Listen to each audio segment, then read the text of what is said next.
What if the next great genius wasn't in a prestigious classroom, but sitting in the back row, wearing sneakers and a yellow polo? Watch as a 10-year-old defies every expectation and cracks an impossible equation that stumped Harvard's best. Are you ready to rethink what true brilliance looks like? Hey everyone, welcome to the channel. Thank you so much for tuning in. We're about to dive into a truly inspiring story that you won't want to miss. If you enjoy what you see, don't forget to like, subscribe, and share. Let's get started. Junior Peters was no ordinary 10-year-old. His mind was a whirlwind of questions, always wondering, always seeking answers in the places others overlooked. His father, Marcus, worked as a security guard at the Harvard School Hall, a job that kept them afloat, but just barely. Every night, Marcus would clock in for his shift, patrolling the long, empty hallways of the prestigious university, and Junior would follow him like a shadow. His mother, a physician assistant, was often away on night shifts at the hospital, leaving Junior in his father's care. With no other siblings to keep him company, Junior became accustomed to the quiet of the night and the echo of his father's footsteps as they worked together to keep the building running. Life wasn't glamorous. They lived in a small apartment above a laundromat, the walls thin, the floors creaky, but it was their home. Junior never minded the lack of luxury. He was used to it. What bothered him was the way the world often overlooked him, as if he was just another invisible face in the crowd. While his father worked to support them, Junior often found himself with nothing to do, his curiosity taking him places that many wouldn't dare go. On one such evening, as the heavy rain pattered against the windows, Junior's curiosity led him to a classroom he had passed by 1,000 times but never entered. The large wooden door to Lecture Hall 5.01 creaked open on its own as he lingered outside, hearing the low hum of voices inside. Students were engaged in a lively discussion, their words a blur of complex theories and abstract ideas. To Junior, most of it made no sense. He couldn't keep up with their talk of equations and formulas that felt like an impenetrable code. It wasn't his world. But something about the sound of it, the intensity in their voices, the weight of the knowledge, called to him. With a quick glance to make sure no one was watching, Junior stepped quietly into the room, his footsteps barely audible against the wooden floor. The lecture hall was dimly lit, but the large chalkboard at the front glowed faintly under the light of a desk lamp, filled with equations and symbols that seemed to swirl and dance on the board. He wasn't supposed to be here, but he couldn't stop himself. He moved silently to the back of the room, trying to blend into the shadows, but his eyes were fixed on the chalkboard. Junior didn't understand the equations, at least not at first. The rows of variables and nested functions looked like chaotic lines, crisscrossing each other in a way that seemed like a puzzle with no answer. But as he stared, something strange happened. His mind, which never stopped asking questions, began to make connections. He began to see a rhythm in the patterns. It was like watching a puzzle that others had struggled to put together slowly beginning to assemble itself before his very eyes. The more he looked at the equation, the clearer it became. Junior's eyes widened as the realization struck him. This wasn't just chaos.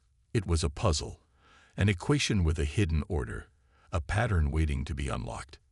He leaned in closer, his heart racing with excitement.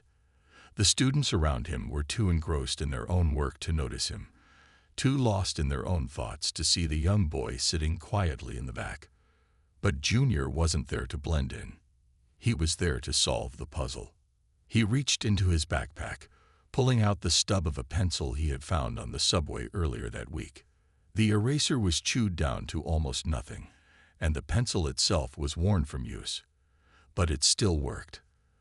Without a second thought, he grabbed a scrap of paper from his bag and began to write, his pencil moving across the page in a rhythm that matched the flow of the symbols on the board.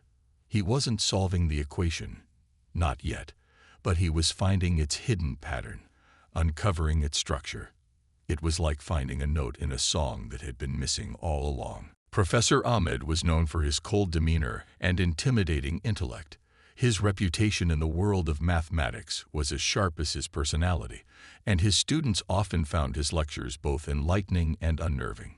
His classroom at Harvard was a place of fierce competition, where only the best minds could thrive.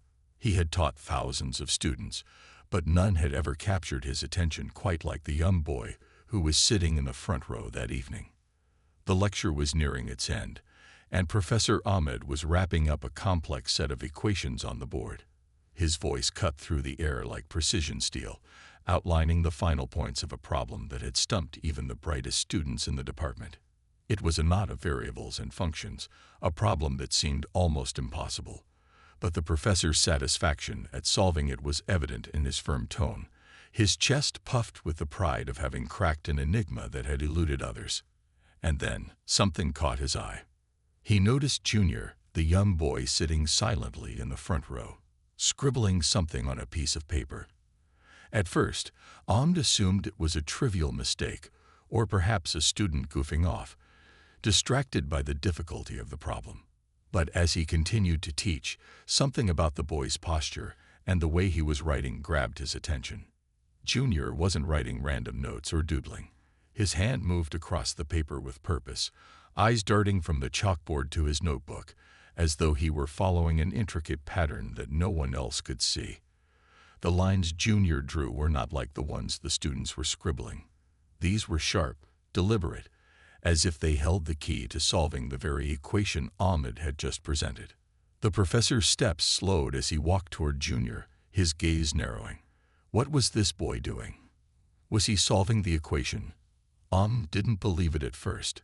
It was absurd.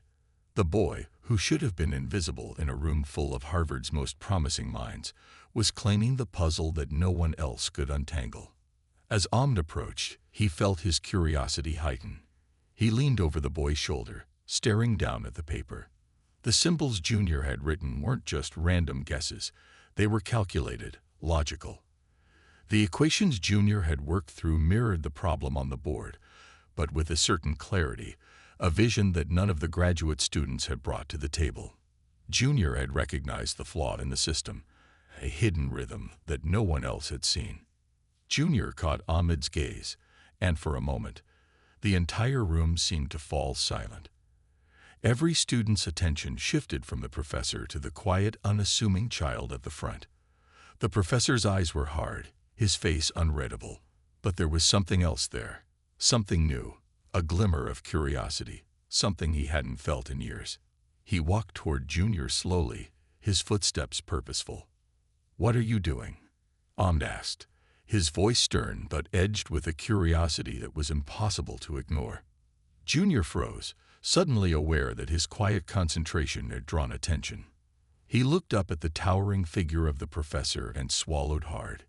His voice was small, almost shy, as he stammered, I think I found something." He paused, his fingers tight around the pencil as he spoke. "I think I fixed the loop in the equation." Ahmed stared at him for a long moment, disbelief and intrigue battling for dominance in his eyes. He scanned Junior's paper, reading the patterns Junior had laid out.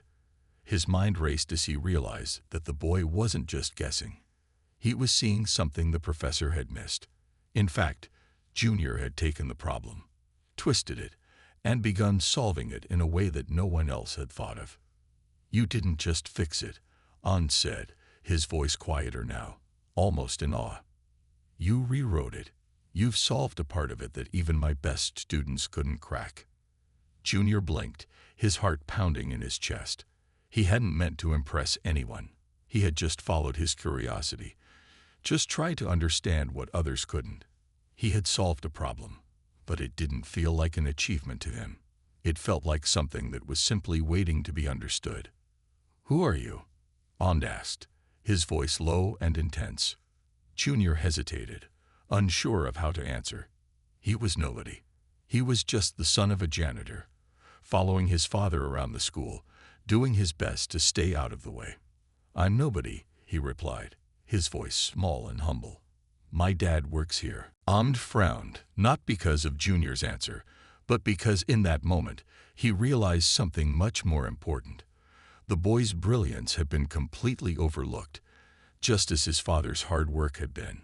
How many others like Junior were there in the world, hidden in the shadows, unnoticed? It disturbed Ahmed to think about it. After a long pause, Ahmed gestured to the board, where Junior's scribbles were now partially visible. "This is impressive," he said slowly. "What are you doing tomorrow, at 5 o'clock p.m.? Junior blinked, still processing what had just happened. "I have dinner with my dad," he said, unsure where the conversation was headed. "Bring him to my office. Don't be late." Ahmed's words were final, but there was a sense of urgency in his voice. This was more than just curiosity. It was the beginning of something that could change everything. Junior nodded, still dazed, and watched as Professor Ahmed turned away, heading back to the chalkboard. The class erupted into whispers, but Junior sat still, his mind racing. He hadn't expected this. He hadn't even meant to be noticed. But now, it seemed, his journey was about to change. The next day, Junior walked into Professor Ahmed's office with his father, Marcus. Marcus had always kept to the shadows, unnoticed by the elite world that surrounded him. He worked as a security guard at Harvard, keeping the campus safe during the long nights. He had never imagined that the doors of such a prestigious place would open for him, let alone for his son. His clean shirt still carried the faint smell of bleach from his shift earlier in the day, and his worn-out boots squeaked on the polished floors as he nervously adjusted Junior's collar. "Are you sure you didn't cause trouble?" Marcus asked, his voice filled with concern. He glanced down at his son, still struggling to believe this situation. After all, Harvard was a world away from their small apartment above the laundromat. "I didn't cause any trouble," Junior said softly, his voice almost a whisper. His hands were trembling slightly, not from fear, but from the weight of what was happening. He couldn't believe he was here, walking into the office of Professor Ahmed, the brilliant but intimidating mathematician. Marcus wasn't convinced. He tugged at the collar again. "Harvard doesn't call meetings over diddles." "It wasn't a diddle," Junior replied, his voice steady now. There was a quiet certainty behind his words, a conviction that had been building inside him ever since the night he'd solved the equation. This wasn't a fluke. This wasn't just a random guess. This was real. When they entered the office, Junior felt like he was stepping into a different world. The sleek, minimalist room was unlike anything he had ever seen. Clean lines, a single desk, and a massive whiteboard that stretched across the far wall.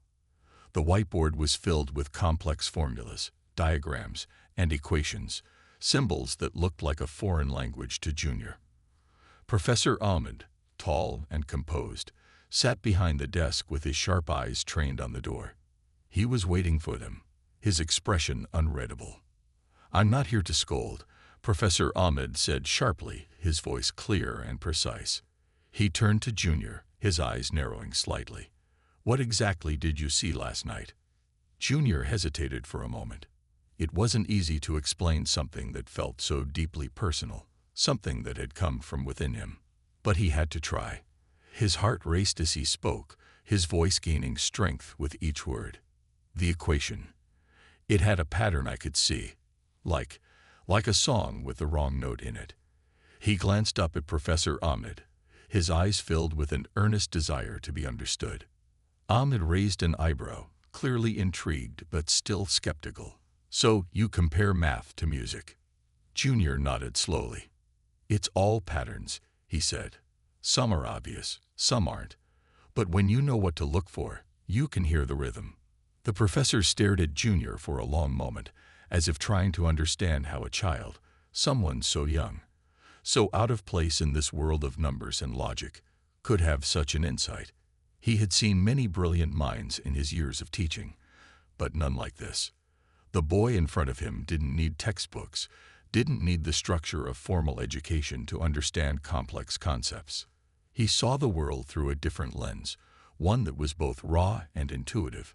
"And where did you learn all this?" Professor Ahmed asked, his voice softening just a little. "Nowhere." Junior shrugged nonchalantly, his eyes meeting the professor's. "I just read books. And sometimes I'd watch people solve problems on YouTube. He was used to finding his own answers, piecing together knowledge from scraps he could get his hands on, bits of information from the library, and videos online. There was no classroom for him, just a hunger to learn, a thirst that couldn't be quenched by what was available to him. Ahmed's expression shifted. It wasn't disbelief anymore, but something else. Perhaps it was realization, an understanding of what Junior represented. An unpolished gem, untapped potential hidden beneath the surface. "I think you're exactly what Harvard needs," Ahmed said, his voice laced with genuine intrigue. At that, Marcus shifted uncomfortably in his chair. The idea of Harvard felt like a distant dream, something that could never be theirs. "Harvard, we can't afford that," he said, his voice thick with worry. Ahmed paused, his eyes softening as he considered Marcus's words. "It won't cost you anything," he said. "There's a private fund in place for students like Junior. But there's one condition. The entry test is brutal. If Junior passes, there's a private fund to cover his education. But if he fails, there's no second chance." Marcus's eyes widened slightly, and Junior, still processing everything, felt a mixture of excitement and anxiety in his chest. The weight of the opportunity was immense. "No second chance," Marcus repeated, his voice low. He looked at Junior, unsure of how to respond. This was bigger than anything they had ever imagined. But it was also terrifying. Could his son really handle such an intense test? Could they risk everything on one chance? For the first time in a long while, Marcus wasn't sure what to say. But Junior wasn't afraid. He had never been afraid of challenges. And this was the challenge of a lifetime. "I'll do it," Junior said, his voice steady, even though his insides were a whirlwind of emotion. He wasn't backing down. This was his chance. Professor Ahmed looked at Junior, his sharp eyes searching for doubt, but finding none. "Good," he said, the hint of a smile forming at the corners of his lips. "Then let's see what you can really do." And just like that, the doors of Harvard had opened to Junior Peters, not because of who he was, but because of what he could become. The night before the test, Junior couldn't sleep. His mind buzzed with thoughts, each one racing faster than the last. He lay in bed, staring up at the ceiling of their small apartment, trying to drown out the noise of the city below. The steady hum of traffic and the distant sound of voices echoed through the thin walls. The world outside seemed vast, unreachable, like a universe he had no claim to. But tonight, he thought, it was as if all those distant stars were within his grasp. Junior walked quietly to the rooftop of the building, the cool evening air brushing against his skin. The city lights sparkled like scattered diamonds, casting a soft glow on everything below. He stood there for a while, taking it all in. "I want to understand the world the way numbers do," he whispered to himself. His words hung in the air, barely audible, but they felt like the truth. Numbers had always made sense to him in a way that nothing else did. They were constant, unchanging, like a secret code that, if understood, could unlock the mysteries of the universe. For Junior, math wasn't just a subject. It was the way he saw the world. It was a language he felt born to speak. And now he had the chance to prove that. The next day, he walked into the testing room at Harvard, the building that had always seemed so distant, so unattainable. His sneakers were worn and taped at the toes, the soles barely holding together. His backpack clutched tightly against his back, a makeshift shield against the unknown. As he stepped inside, he could feel the eyes of the proctor on him, the disbelief clear on his face. It wasn't hard to understand why. After all, who would expect a 10-year-old in sneakers and a hoodie to walk into a room full of complex math problems meant for graduate students? But Junior wasn't afraid. He wasn't intimidated by the academic elite surrounding him. He was used to being underestimated, used to being invisible. This wasn't his first time in a room where no one believed in him. But now he had something they didn't: determination. He was here not because of what he had, but because of what he could see, what he could understand. And nothing in that room could stop him. The test was grueling. It was long and filled with equations that seemed to twist and turn on themselves. Junior worked through each one with quiet confidence, his pencil moving steadily across the page, solving one equation after another. His mind moved in rhythmic patterns, unraveling the chaos in the same way he had found the hidden rhythm in the equations before. Some of the problems were tough, pushing his mind to the limit, but he never hesitated. He knew that the answers were there, hidden just beneath the surface, waiting to be uncovered. The final question, however, wasn't like the others. It was a conceptual question, one that asked not for a solution, but for understanding. The question wasn't just about numbers. It was about the deeper meaning behind the problem itself. Junior paused for a moment, his pencil hovering over the paper as he thought. Then he wrote, "If a problem loops infinitely, it's not broken. It's asking you to change the way you see time." He didn't know if his answer was perfect, but it felt right. It felt like a truth he had stumbled upon, a lesson he had learned through his own struggles and growth. It wasn't about solving the problem as it was presented. It was about seeing it from a different angle, understanding it on a deeper level. Junior knew that sometimes the key to a solution wasn't found in the formula. It was in the way you approached the question itself. A week later, the results came. Junior had passed. The letter in his hands was simple, official, but it was more than just a piece of paper. It was the start of a new life. Junior had outscored every other applicant. His raw, untrained brilliance had defied the odds. He had cracked an equation that the best minds at Harvard couldn't solve, and now he had earned his place in their world. Junior sat with his father, Marcus, in their small apartment, staring at the letter. Marcus looked at him, his face a mix of disbelief and pride. For the first time, his son wasn't just the boy with the big questions. He wasn't just the invisible child following him around Harvard's hallways. Junior had proven that he belonged, that he could rewrite his own story. But for Junior, it wasn't about the recognition or the headlines. It wasn't about showing anyone how smart he was or proving them wrong. It was about something deeper. It was about the journey he had taken to get here. The long nights spent working in silence, the countless moments when he felt like he didn't belong, the belief that there was more for him out there than the life he had always known. This was just the beginning. Junior had always known that he was different, but now he had a chance to show the world why. It wasn't about the accolades or the opportunities.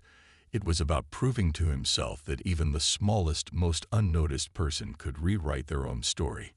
And with that thought, he knew his journey was far from over. This was only the first chapter of something much bigger. Thank you for joining us on this incredible journey with Junior Peters.